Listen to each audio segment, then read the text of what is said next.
Sermón pasado meditamos acerca de la traición de Judas y describimos esa cena, ese evento allí en el aposento alto donde el Señor compartió ese momento tan singular con sus discípulos y este contraste que se presenta entre lo que Judas estaba haciendo al traicionar, al engañar al maestro, y por otro lado, lo que Jesús previamente había hecho de lavar los pies de los discípulos y mostrar de una manera bien práctica su servicio para con ellos. Recordamos que hubo allí todo un debate entre los discípulos acerca de quién sería aquel que le iba a traicionar. Y Jesús dijo, aquel que come el pan mojado, pero no todos se enteraron. Solamente Juan, que estaba cercano, recostado a su pecho, posiblemente Pedro, que fue el que le hizo seña para que pregunte. Y luego le dio ese bocado a Judas y nos dice la palabra que el diablo entró en él, sin duda para hacer una obra tan terrible como entregar al mismo Cristo a la condenación, a la crucifixión.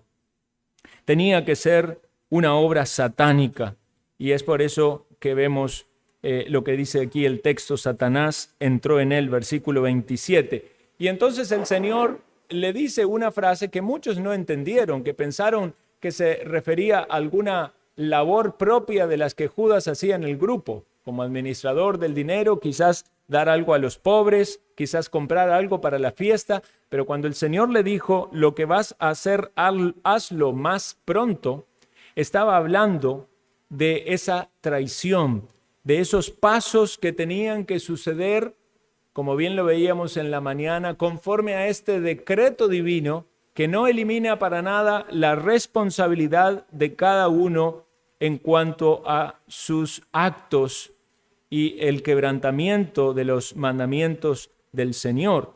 Entonces todo acontecía en el plano divinamente trazado. Jesús no murió porque lo traicionaron.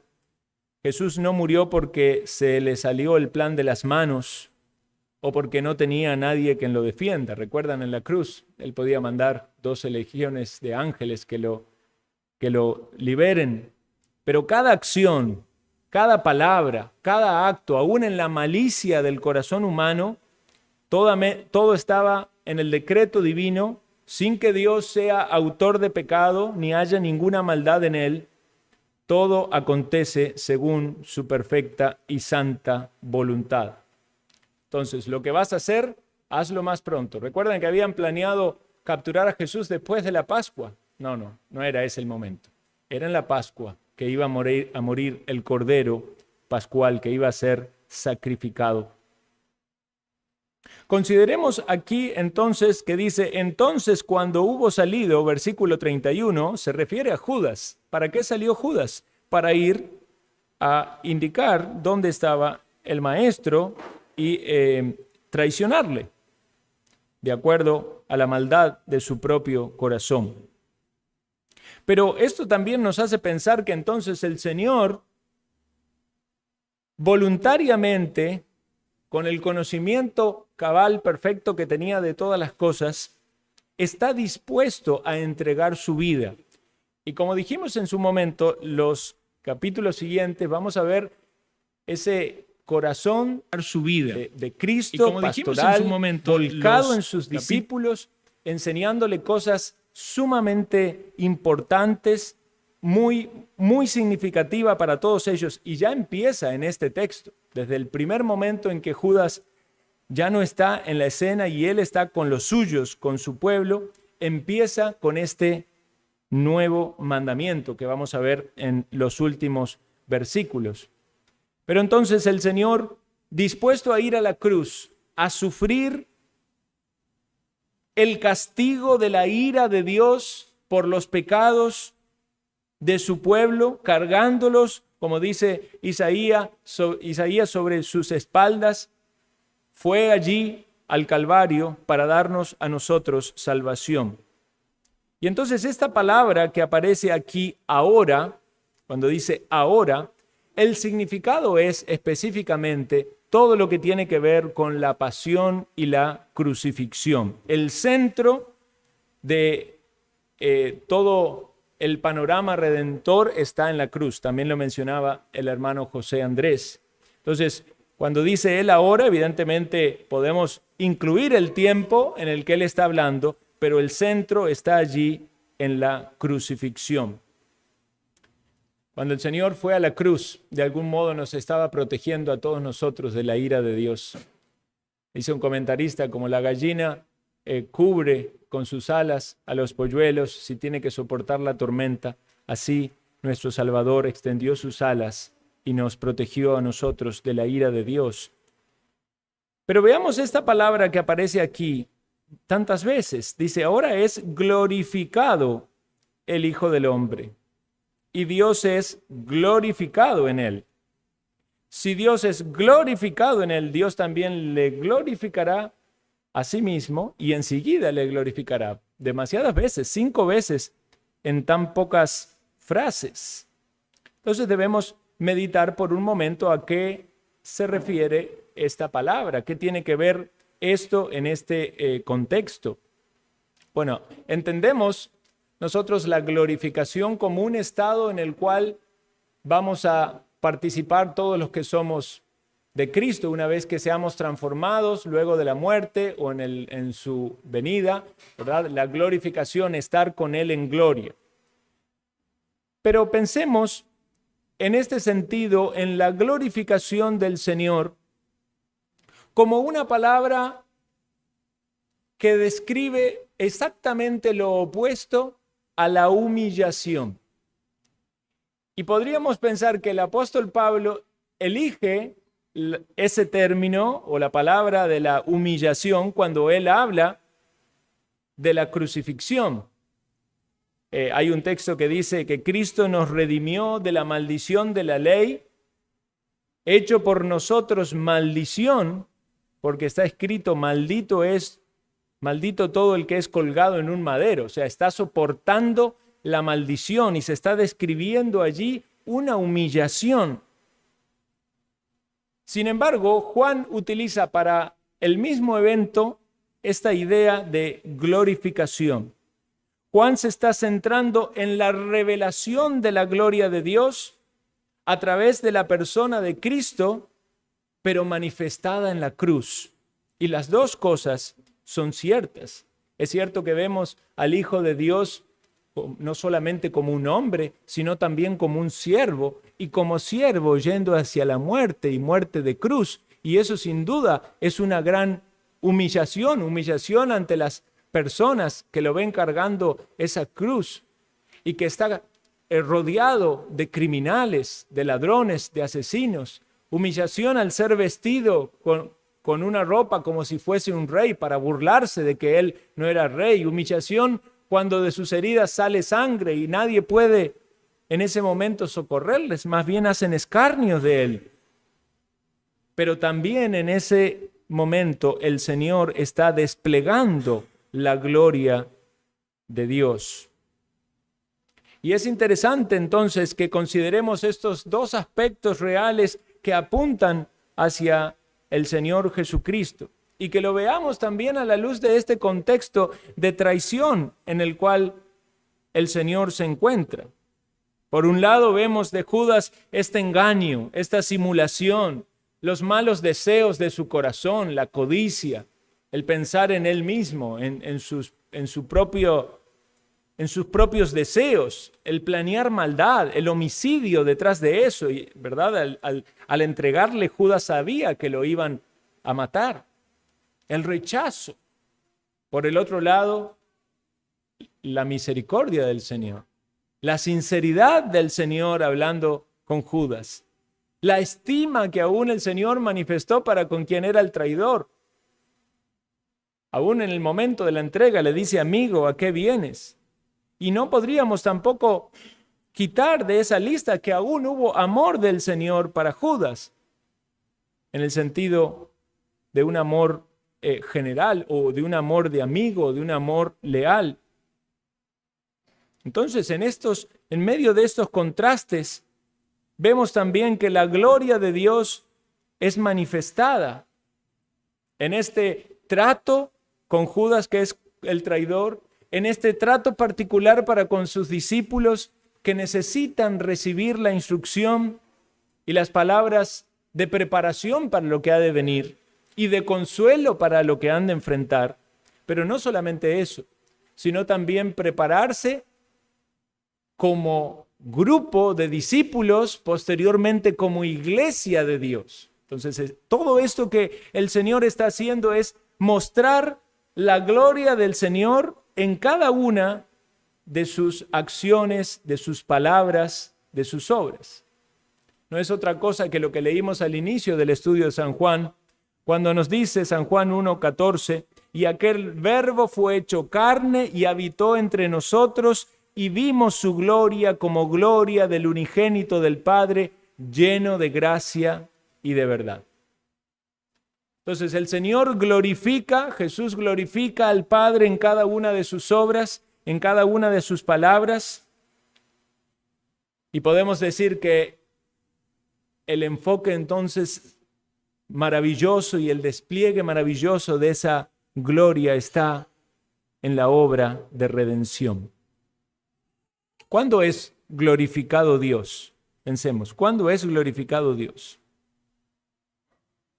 Cuando Dios se manifiesta y se da a conocer, Dios es glorificado. Y podemos decir desde la creación, Dios está manifestando y dándose a conocer a los hombres. Primeramente por sus revelaciones, de manera directa a los primeros que Él creó, a Adán y a Eva, con la esperanza de la promesa de la simiente de la mujer, pero revelándose constantemente por medio de su palabra, hasta el momento en el que Jesucristo viene a este mundo y es manifestado entre los hombres, la revelación de Dios mismo entre los hombres. Su enseñanza, su palabra, Él se está dando a conocer, está diciéndonos quién es Dios. Pero Dios también es glorificado cuando ejecuta sus juicios. ¿Recuerdan lo que dijo Jehová cuando mandó a Moisés con Faraón? Seré glorificado en Faraón y en todo su ejército. Entonces, podemos pensar en Dios haciendo sus obras y buscando gloria para sí mismo, porque de Él es la gloria, y ejecutando sus juicios y manifestándose y dándose a conocer a sus criaturas. Así Dios es glorificado. Por eso, cuando se va desplegando este plan redentor, Dios está siendo glorificado porque los sucesos van aconteciendo para nuestra salvación, para nuestra expiación, para nuestra justificación. También Dios es glorificado cuando sus criaturas hacemos su voluntad en adoración. Dice la Escritura que sea que comamos o que bebamos, todo debemos hacerlo para la gloria de Dios. Entonces, cada una de nuestras acciones, si son hechas conforme a lo que Dios manda en su palabra, en obediencia a sus mandamientos, con la guía de su Santo Espíritu, aun cuando sean acciones sencillas, pueden ser acciones que glorifiquen a Dios. Entendemos con claridad que Dios nos manda a vivir una vida piadosa, una vida santa. Por lo tanto, cada esfuerzo que hace el cristiano en la santificación es una manera de glorificar a Dios. Cuando usted ora, está glorificando a Dios. Dice la Escritura que le pidamos al Padre en el nombre del Hijo, porque dice que así el Padre sería glorificado en el Hijo. Cada uno de nuestros esfuerzos para vivir vidas fructíferas es una manera de glorificar a Dios. Cuando servimos a Dios, les estamos glorificando. Dice Juan 15:8, en esto es glorificado mi Padre, en que llevéis mucho fruto y así seáis mis discípulos. Entonces, si entendemos ¿Cómo es que Dios es glorificado? Cuando se manifiesta, cuando se da a conocer, cuando ejecuta sus juicios. Todo eso está aconteciendo en la redención. Él se está dando a conocer, incluso está ejecutando su juicio para que el justo muera por los injustos, para llevarnos a Dios. Dios está siendo glorificado allí. Pero también puede ser glorificado por sus criaturas cuando hacen su voluntad, y en Cristo de manera perfecta, y en nosotros de manera imperfecta, pero como discípulos de Cristo sabemos que debemos conocer su voluntad, conocer su palabra, buscar la piedad, andar en la guía del Espíritu, producir fruto para que Él sea glorificado. Entonces, cuando leemos esto, debemos maravillarnos y decir, ahora es glorificado el Hijo del Hombre y Dios es glorificado en Él. ¿Por qué? Porque Cristo hizo a la perfección la voluntad de Dios. Si Dios es glorificado en Él, Dios también le glorificará en sí mismo y enseguida le glorificará. Esta expectación de la obra de redención que estaba por acontecer. Que el Cordero inocente iba a morir, iba a cargar los pecados de su pueblo. Aquí ya tenemos aplicaciones, hermanos. Cuando meditamos en los catecismos, ¿verdad? Sabemos que el propósito principal del hombre, ¿cuál es? Glorificar a Dios y disfrutar de Él. ¿Con qué facilidad podemos desviar el propósito de nuestra vida cuando cedemos frente a las tentaciones en este mundo, o frente a nuestra propia carne, o a nuestros propios anhelos o deseos que no son conformes a la voluntad de Dios? Consideremos entonces el ejemplo del Hijo glorificando al Padre con una vida de obediencia, de piedad, de entrega, una vida fructífera, porque dice que Él iba a ver el fruto de su aflicción, que iba a llevar muchos hijos a la gloria. O sea que Jesús no solo dejó el ejemplo mientras lavaba los pies, está dando el ejemplo en toda su obra redentora de obediencia a Dios, de entrega, de glorificar a Dios. Y nosotros podemos tomar también de allí para que con nuestra vida glorifiquemos a Dios. Y sin duda esto es una base de algo que va a hablar luego con relación al nuevo mandamiento. Pero vamos al versículo 33, dice, hijitos. Y este término es interesante porque es la primera vez que aparece de boca del Señor Jesús en el Evangelio de Juan, hijitos. Hasta ahora no había hablado así con los discípulos. Él toma este carácter paternal sobre sus discípulos porque realmente ellos están necesitando eso de parte de Jesús. Y esto de ningún modo debe ser un tropiezo para alguien. Ustedes saben que hay algunas iglesias y una doctrina que piensan que tanto Dios el Padre como el Espíritu Santo, como Jesús, en realidad es una sola persona. Una sola persona. Esa doctrina, teología unitaria o unicitaria, es una teología herética. No estamos hablando de una sola persona, estamos hablando de un solo Dios que subsiste en tres personas. Entonces, si alguien quiere utilizar la palabra hijitos para decir que Jesús es el Padre, eso es algo teológicamente equivocado. Sí, Jesús podía decir, yo y el Padre uno somos, porque es una descripción de su esencia, pero Jesús no es el Padre, o el Padre no es el Hijo, son dos personas, o tres personas con el Espíritu Santo en un solo Dios. Entonces, una vez más, hijitos tiene que ver con esta ternura, y también con la inmadurez que ellos tenían, y con la necesidad de guía, de instrucción. Entonces Jesús en esta forma paternal con ellos los va a instruir acerca de este nuevo mandamiento. Y es interesante que Juan en sus cartas leemos con mucha frecuencia este término hijitos excepto el capítulo 1 de Juan. Si usted lee capítulo 2 al 5, siempre va a encontrar la palabra hijitos. Parece ser que Juan percibió esto del Señor de una manera muy cálida. Él se vio a sí mismo como un hijito, como alguien que necesitaba aprender, que necesitaba ser moldeado, ser guiado, ser dirigido, como un buen hijo dispuesto a honrar a su padre. Hijitos, dice el versículo 33, aún estaré con vosotros un poco de tiempo. Estamos hablando de horas en el sentido de la presencia física del Señor junto a ellos. Esta iba a ser una restricción temporal. Evidentemente el Señor iba a partir físicamente de este mundo. No obstante, resucitado iba a aparecer, iba a compartir con ellos. Pudieron comprobar que el Señor resucitó de los muertos. Aquellos que tenían dudas pudieron ver sus heridas, tocar su mano, ver su costado lacerado.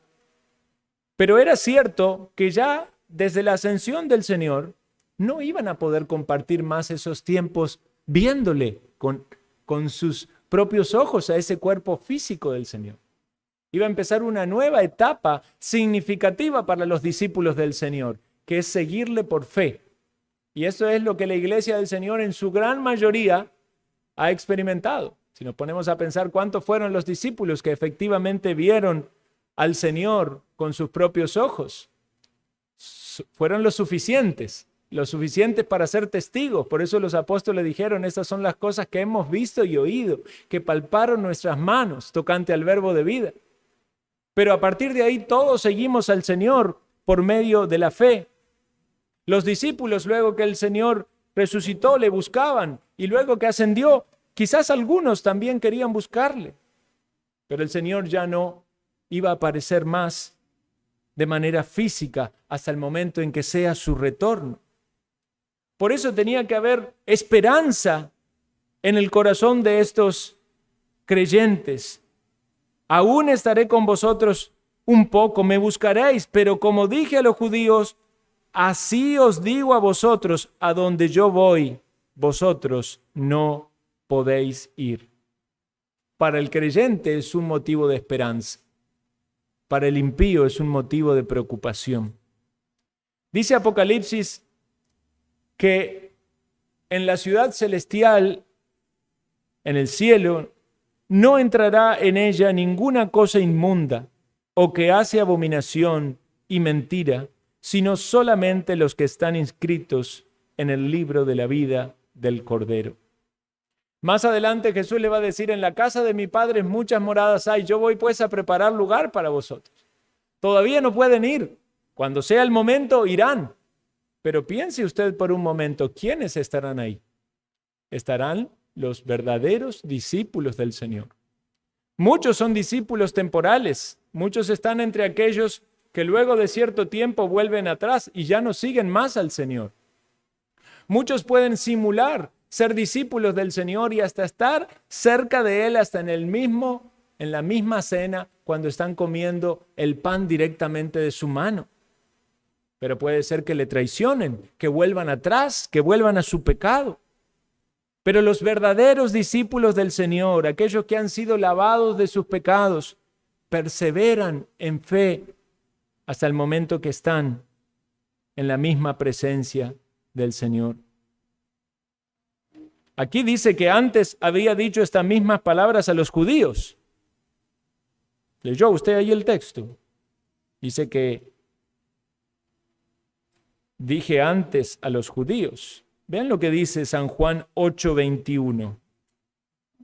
Vuelva para atrás en su Biblia y busque capítulo 8, versículo 21. Otra vez les dijo Jesús, yo me voy y me buscaréis, pero en vuestros pecados moriréis. A donde yo voy, vosotros no podéis ir. Ahí le estaba diciendo a los incrédulos. ¡Qué terrible! Aquellos que no están en Cristo, aquellos que no han sido redimidos de sus pecados, mueren en sus pecados. Y entendemos que todos somos pecadores, y dice la Escritura una descripción que es muy particular para lo que estamos tratando. Por cuanto todos pecaron, están destituidos ¿de qué? De la gloria de Dios. Los pecadores están separados de la gloria de Dios. No pueden conocer la gloria de Dios, no pueden recibir la bendición de la gloria de Dios, a menos que la obra de gracia se manifieste en ellos por medio de esa revelación de Dios en su palabra y en Jesucristo. A propósito, Jesucristo es la revelación de la gloria de Dios, y cuando el evangelio es predicado, dice, es la revelación de la gloria de Dios en la faz de Jesucristo. De modo de que si hay alguien que no está en Cristo, está en sus pecados. Tiene dos opciones, dos lugares: o está en sus pecados y muere en sus pecados, y por sus pecados padece la condenación en la eternidad, en el lago de fuego y azufre, o está en Cristo y muere en Cristo, o duerme en Cristo y va a entrar en esa ciudad en la cual mora el Cordero. ¿Está usted en el libro de la vida? Debe considerar entonces lo que dice Dios en su palabra para poder analizar su propia situación delante de Dios. Si usted está en Cristo o no está en Cristo, si hay evidencias y señas de que usted es un discípulo del Señor. Algunos pueden tener dudas y es bueno que las tengan. Porque en medio de esa duda, cuando hay un corazón de fe verdadero, hay un análisis y consideración de todo aquello que está desacomodado para la vida de un discípulo de Cristo. Sin duda, los discípulos eran inmaduros y tenían muchas cosas que corregir. Y ellos iban a ser instruidos. ¿Recuerdan lo que hablamos? Que estaban discutiendo acerca de quién iba a ser el mayor. Había entre ellos celos. Quizás había ambiciones equivocadas. Pero el Señor a ellos no les dice que iban a morir en sus pecados. Se los dice a los judíos. A ellos les dice que no pueden seguirle donde el Señor iba por ahora. Porque ciertamente luego sí podían estar con Él cuando les toque partir. Pero entonces llegamos al versículo 34, que es el centro de este tema que el Señor quiere decir. Y no por algo todo lo que el Señor dice antes, o sea, la meditación en la gloria de Dios y esta reflexión acerca de su partida. Versículo 34, un mandamiento nuevo os doy, que os améis unos a otros como yo os he amado, que también os améis unos a otros. La palabra mandamiento podía ser utilizada en tres contextos. Había un contexto de mandamiento que podía referirse a una orden, digamos, del Sanedrín. Una ley del Sanedrín. En otro contexto podía referirse a los encargos o lo que el padre, las instrucciones que el padre le dio al hijo. Juan utiliza mucho cuando habla del hijo que el padre le ha dado un mandamiento, ¿verdad? Y eso tiene que ver con la obra redentora.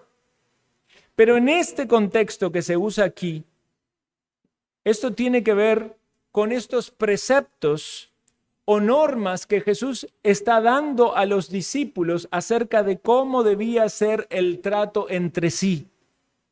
Esto es propio de la comunidad de los discípulos, de la iglesia del Señor. ¿Cuál debía ser la actitud interna incluso hacia con el mundo? Y en este contexto es que dice, un mandamiento nuevo os doy. Y alguien podría preguntarse, ¿pero realmente el mandamiento de amarse es un mandamiento nuevo? Y si responde que no, es porque está en lo cierto. De hecho, ustedes recordarán cuando alguien le preguntó al Señor cuál es el gran mandamiento de la ley. Y el Señor responde que es amar a Dios con todo tu corazón, con toda nuestra mente, con todas nuestras fuerzas. Pero dice, y el segundo es semejante, amar a tu prójimo como a ti mismo. Entonces, ese no era un mandamiento nuevo. En Levítico capítulo 18, en la ley mosaica, Levítico 19, versículo 18, ya estaba contemplado la importancia del amor al prójimo.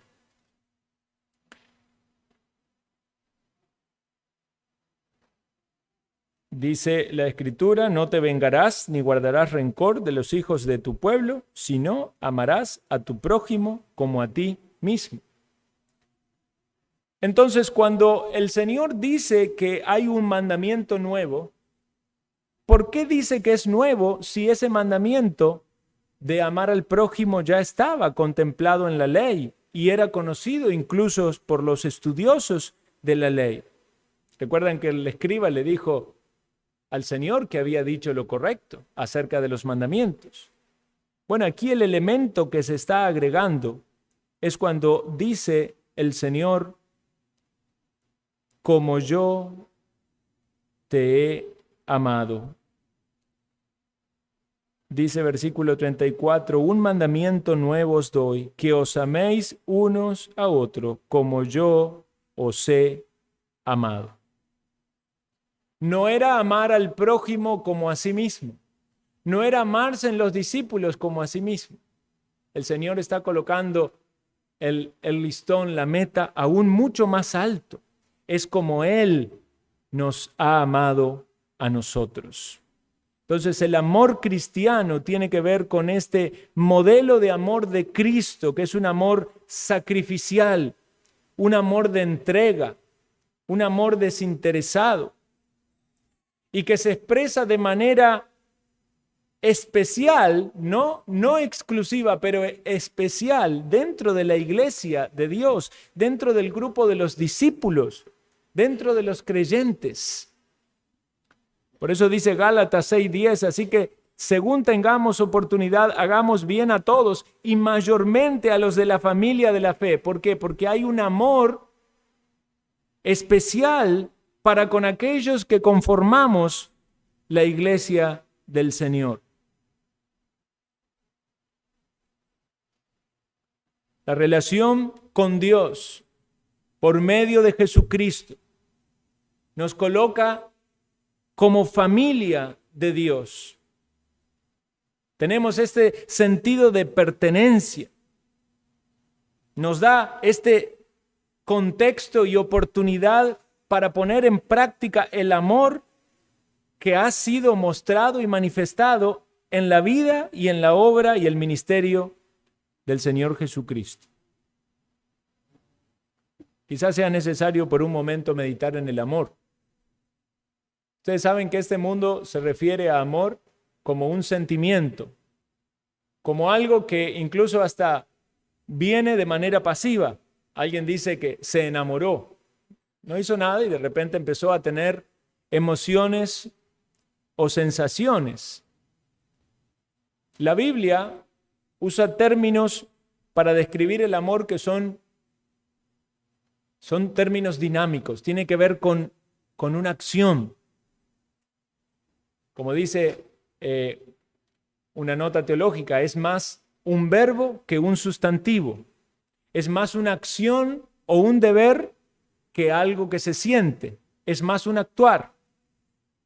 Cuando alguien dice, no puedo decir que te amo porque no lo siento, está refiriéndose a este amor que tiene que ver con emociones, a este amor que el mundo conoce, el amor cuya palabra en el original, en el griego, tiene que ver con eros. No aparece en la bíblica, es ese amor, en un sentido, el amor de la pareja, el amor sexual o el amor erótico, asociado al romance. Pero la Biblia tiene otras palabras para describir el amor. Tiene la palabra fileo. Conocen esa ciudad Filadelfia, que también aquí tenemos una. Significa la ciudad del amor fraternal, Filadelfia. Afecto entre amigos. Pero hay otra palabra que es la palabra ágape. Y esta palabra ágape se diferencia de la palabra Filadelfia, porque aún en la palabra Filadelfia, aunque hay un afecto entre amigos, ese amor puede ser motivado por algo de la otra parte. En cambio, en el amor ágape hay una falta de interés propio, hay una despreocupación total. Es el amor por el querer dar a esa persona algo. Eso es lo que Dios hace por nosotros. No nos ama por lo que hay en nosotros, sino por lo que hay en Él mismo. El deseo de amarnos, de expresarnos su afecto y su cariño con lo que hace. Primera de Corintios, tantas veces citados para describir el amor, es siempre útil para ayudarnos a reflexionar en este amor. Dice que es sufrido, es benigno, no tiene envidia, no es jactancioso, no se envanece, no hace nada indebido, no busca lo suyo, no se irrita, no guarda rencor, no se goza de la justicia, se goza en la verdad, todo lo sufre, todo lo cree, todo lo espera, todo lo soporta, nunca deja de ser. Entonces es mucho más que emoción lo que se está refiriendo el Señor cuando dice que nos amemos. Tiene que ver con acción, tiene que ver con entrega. Es un fruto del Espíritu, como hemos meditado antes. Este fruto que tiene tantas facetas o tantas caras, una de ellas es el amor. Y nadie que no tenga el Espíritu de Dios puede amar como Dios quiere que amemos. Por eso el amor bíblico, el amor ágape, solo puede ser experimentado por el creyente. Y aún así, el creyente cuando está guiado por el fruto del Espíritu. Ciertamente el creyente puede tener un amor, un afecto, un amor romántico o un amor de afecto con las personas, pero cuando está el amor de Cristo operando y actuando allí, no es porque va a recibir algún beneficio de eso, sino porque se está dando y entregando por lo que Dios es y ha hecho. De modo que este amor ágape refleja el amor de Dios por nosotros. Es constante, perdura, no varía, tiene un compromiso que cumple. Y eso es lo que Dios está aquí enseñando, el Señor Jesús está colocando en la mente de estos discípulos, que os améis unos a otros, no que tengan un amor de palabra o de lengua, como dice Santiago, sino que tengan un amor desinteresado y de entrega. Y Jesús prácticamente va a identificar este tipo de amor como una señal segura de que ellos son verdaderos discípulos. Y también esto es aplicable para nosotros. ¿Es usted un verdadero discípulo de Cristo? ¿Se manifiesta en nuestras vidas este amor ágape de entrega, sin interés propio, sin malas motivaciones? Es una marca del cristiano. Una vez más, el contexto es sumamente revelador. Vean a Judas traicionando al Señor, engañando, mintiendo, buscando con sus actos el mismo homicidio del Señor. Pero el Señor sirviendo, siendo paciente, instruyendo a sus discípulos, siendo respetuoso con Él. Por eso el Señor va a decir, como yo os he amado, como yo os he amado. Dice el comentarista Hendricks, en su ejemplo de amor constante, un amor abnegado, dice, pienses en su encarnación, ministerio terrenal, muerte en la cruz, debe ser la pauta de la actitud y la relación entre ellos, entre sí, ya que la obediencia voluntaria de este precepto es de importancia capital para el bienestar espiritual de los discípulos y de hecho de toda la iglesia. Y dado que su propio corazón está lleno de amor, Jesús repite este precepto. Como para que quede bien claro, lo va a repetir luego en otro capítulo. Dice Tertuliano, hablando, teólogo por allá del año 200 después de Cristo, hablando acerca de la diferencia entre los creyentes y los incrédulos, Dice, pero son sobre todo muestras de un amor tan noble las que conducen a muchos en distinguirnos. Ved, dicen, cómo se aman entre sí. Pero ellos, los mundanos, son movidos más bien por el odio mutuo. Ved cómo están incluso dispuestos a morir unos por otros, porque los otros se matarían entre sí. Entonces, este mandamiento va a ser repetido en el capítulo 15, versículo 12. Vean allí en sus Biblias, 15, 12. Este es mi mandamiento, que os améis unos a otros como yo os he amado. Nadie tiene mayor amor que este, que uno ponga su vida por sus amigos. Versículo 17. Esto os mando, que os améis unos a otros. ¿Recuerdan, hermanos, cuando estudiamos la epístola de los tesalonicenses? ¿Qué le decía el apóstol a los hermanos de Tesalónica respecto al amor?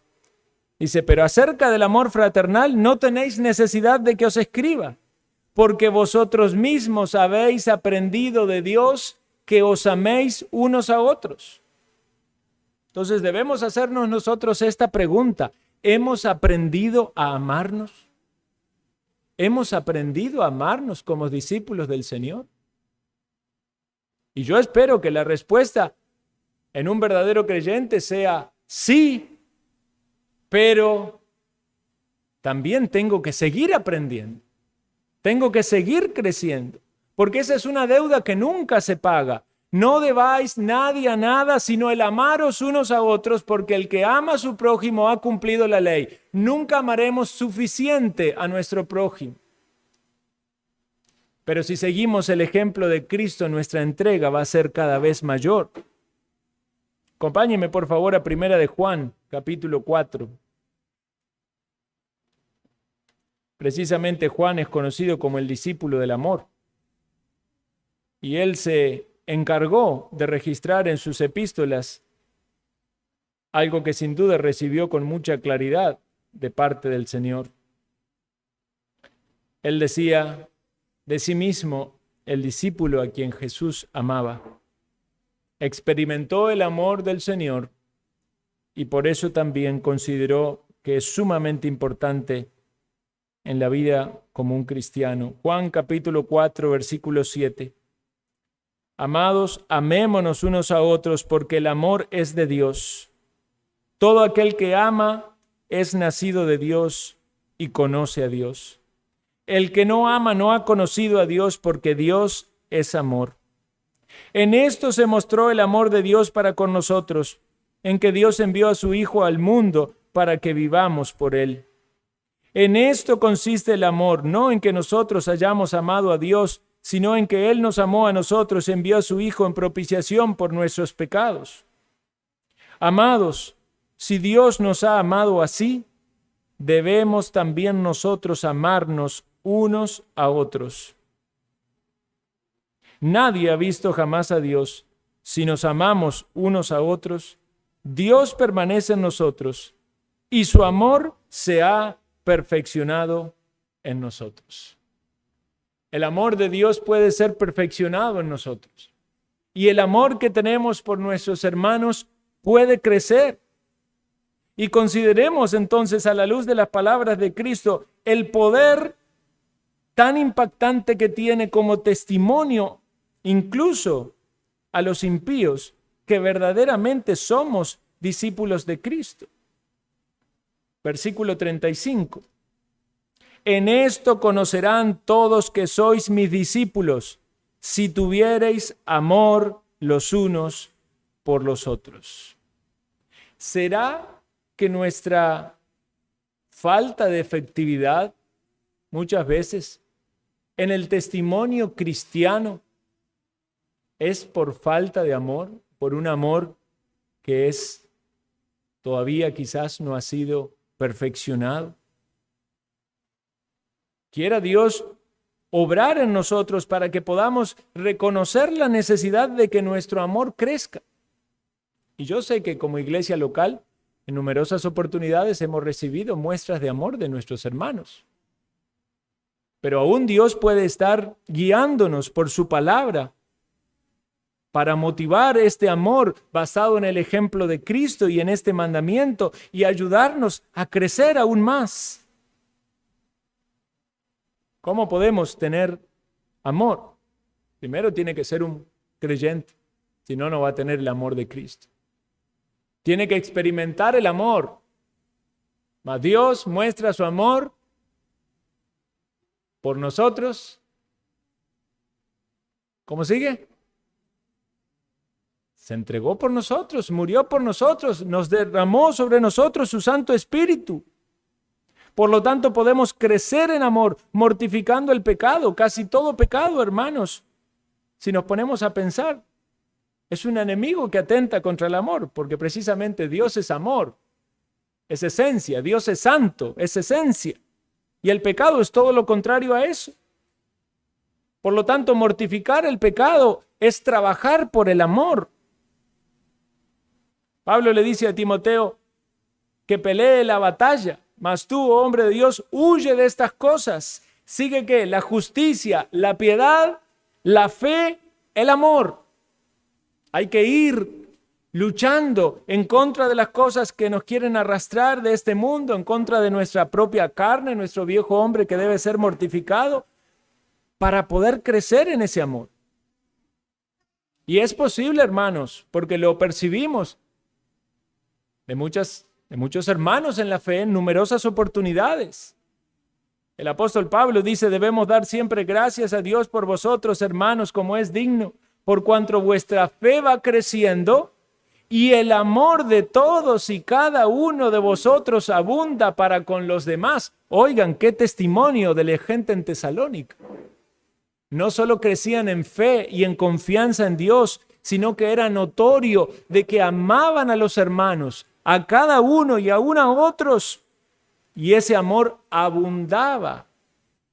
Yo pensaba, mientras meditaba en este texto, ¿cuántas cosas tienen que cambiar o modificarse en nuestra práctica para que ese amor abunde? Quizás usted diga, bueno, hay amor en mi corazón hacia los hermanos y es un amor ágape, es un amor desinteresado, se manifiesta en actos, se manifiesta en obras, se manifiesta en interés por ellos, en orar por ellos, en hacer cosas. Sí, pero yo pienso, quizás hay amor, pero no abunda, quizás pueda abundar aún más. Y una manera de ir a la práctica es también viendo ¿cuál es la práctica opuesta? Proverbios 26-24 dice, el que odia disimula con sus labios, mas en su interior maquina engaño. Aunque hable en tono amable, no le creas, porque 7 abominaciones hay en su corazón. Aunque su odio se cubra con disimulo, su maldad será descubierta en la congregación. El que cava foso caerá en él, y al que hace rodar una piedra grande se le vendrá encima. ¿Recuerdan ustedes a Amán? ¿Qué sentía hacia Mardoqueo? Un odio, lo quería ver en la horca, y la horca le tocó a él. El odio es todo lo contrario al amor. Cuando la Biblia nos habla de que 2 hermanos, los 2 primeros hermanos sobre la tierra salieron al campo, la expresión es, luego entendemos, ¿verdad?, lo que pasó, que Caín mató a su hermano. ¿Por qué causa le mató?, dice la Escritura. Porque sus obras eran malas y las de su hermano eran justas. Podríamos decir que fue envidia, que fue celos. ¿De qué estamos hablando? Obras de la carne. El odio, la envidia, los celos, las contiendas, los pleitos, la hipocresía, esas son obras de la carne que van directamente en contra de lo que es el amor. Y todo lo que Jesús nos ha manifestado por medio de su vida y testimonio. Entonces, luchar por la santificación personal es luchar por crecer en amor. Algunos no van a poder crecer en amor hasta que confiesen sus pecados y sean entendidos de cuáles son esas cosas con las que están pecando contra su prójimo. ¿Por qué hay tantas a veces luchas dentro del mismo hogar? Y se supone que a quien más se debe amar es a quien más se ofende. Es por el lugar que se le da a la carne, por el orgullo que no quiere reconocer las faltas, que no está dispuesto a aceptar lo que el otro piensa o opina. Hay que combatir, hermanos, contra nosotros mismos, confesar nuestros pecados, reconocer que sin la gracia de Dios en nuestra vida no puede haber el amor que Dios mismo nos pide. Un amor desinteresado, un amor entregado, un amor sincero, un amor que no da para recibir algo a cambio, un amor sacrificial. Vean cómo Dios lo manifestó. Dice Juan 3:16 que Dios amó al mundo que dio.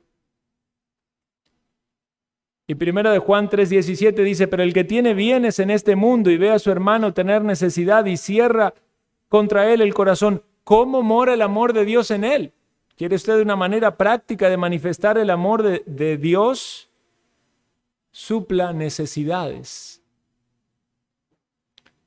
Puede ser con bienes, pero quizás otro no tenga bienes, pero usted puede tener tiempo o puede dedicar servicio o puede mostrar, puede suplir alguna necesidad que esa persona tiene, que no necesariamente tiene que ser material.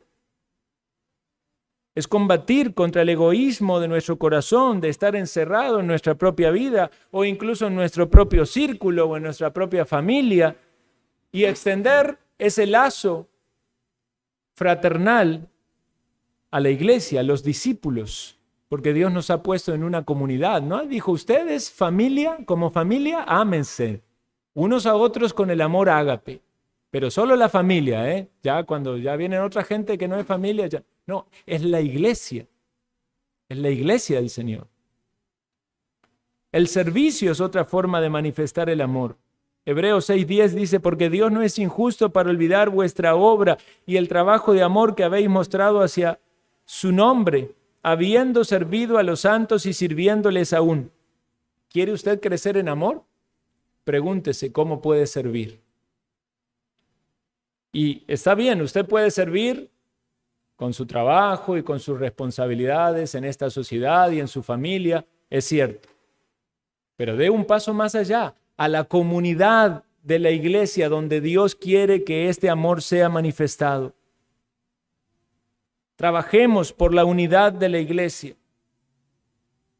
Como dice también en 2 Corintios 13:11, por lo demás, hermanos, tened gozo, perfeccionaos, consolaos, sed de un mismo sentir, vivid en paz, y el Dios de paz y de amor estará con vosotros.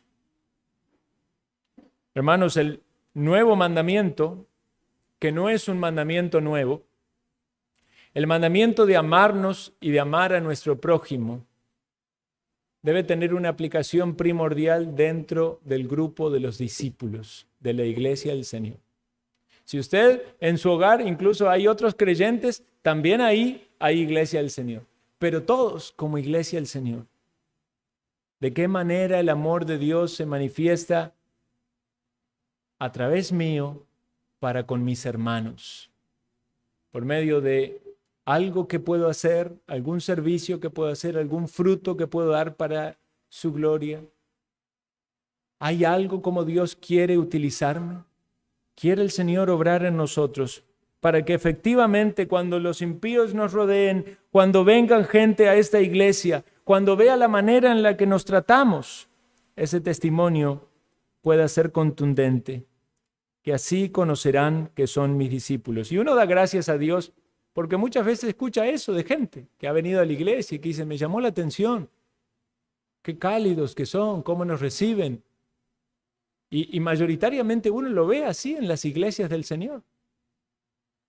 Pero si el Señor nos trae por su palabra una vez más a este texto, es porque aún necesitamos meditar, considerar, para que podamos abundar en ello. Oremos.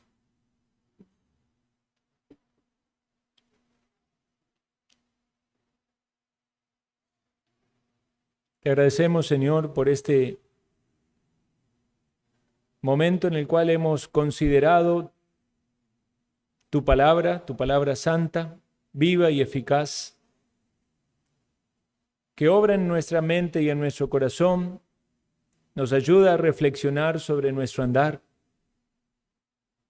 nos desafía a crecer y para eso suplicamos tu ayuda, Señor, por tu Santo Espíritu, porque queremos amarte a ti, amar a nuestros hermanos con ese amor de Cristo.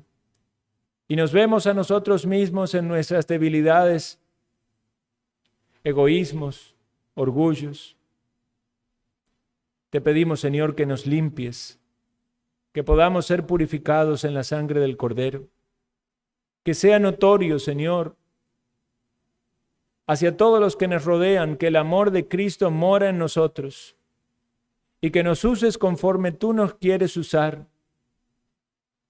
por medio de los dones, capacidades, talentos, provisiones, por todo lo que tú nos has dado, en este compromiso con los discípulos, con tu iglesia local, que el amor de Cristo sea manifestado. Y oramos, Señor, para que si hay personas que aún no han conocido el amor de Dios en la salvación, que tú les des luz y entendimiento de tu santa voluntad. En Cristo Jesús.